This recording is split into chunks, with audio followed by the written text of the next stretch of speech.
the rough field of the universe, growing, changing, a net of energy, crossing patterns. He wanted to write a poetry that was simple and serious and passionate. He could see things that other people didn't see, I think, was the extraordinary thing about him. He was a kind of a seer. It's as if he has an innate understanding of how the world does or doesn't work. You know, I totally regard him as the greatest poet of this century. Weaving towards a new order, a new anarchy, always different, always the same. He's very loyal to his Tyrone background, but he's never forgotten the wound of being sent at the age of 4 from Brooklyn to be brought up in Tyrone. We know the troubled fracture in his family, but that was replicated in a larger fracture in his province and in his community. So he became a kind of poet of personal recollection and of tribal reach at the same time. We did the Rough Field in London at the Roundhouse, 1974. Just to hear the reaction to the poetry and music was just tremendous.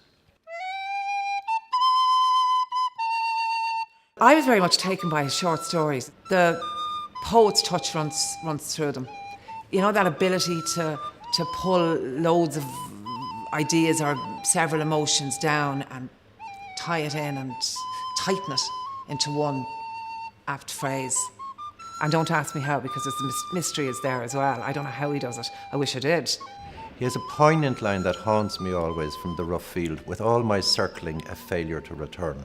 And there is always that sense that there is a paradise lost, but the boy with a heart full of hope is always there in John.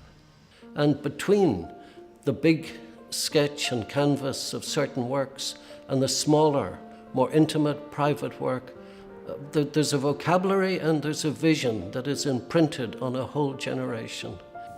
Gaunt figures of fear and of friendliness, for years they trespassed on my dreams. There is something almost angelic about John. Now, I say almost. He's a wily one. He's a rogue. He's full of mischief, serious about his art, good company. He was exactly the same kind of person then as he is now. Sometimes a little bit difficult, and sometimes the most wonderful man you've ever met. You walk into a restaurant in France with John, and you can sense the respect.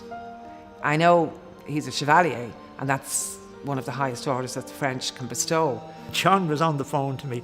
He said, look, I have a book of poetry called Death of a Chieftain.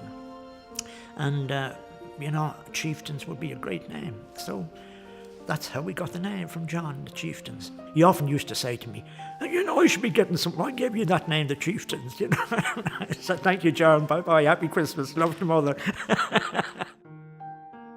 He is a much loved man. He's loved not only by his daughters, by his many, many friends, but also by his wife, Elizabeth. He is John the Beloved, and I hope he knows that. There are moments in every poet's life where you stand back and you ask, in absolute sincerity, the hardest question of all, will any of this have mattered? John, it matters. It matters. The one who continues, the one who survives the darkness and shows us light from it, is certainly one to applaud.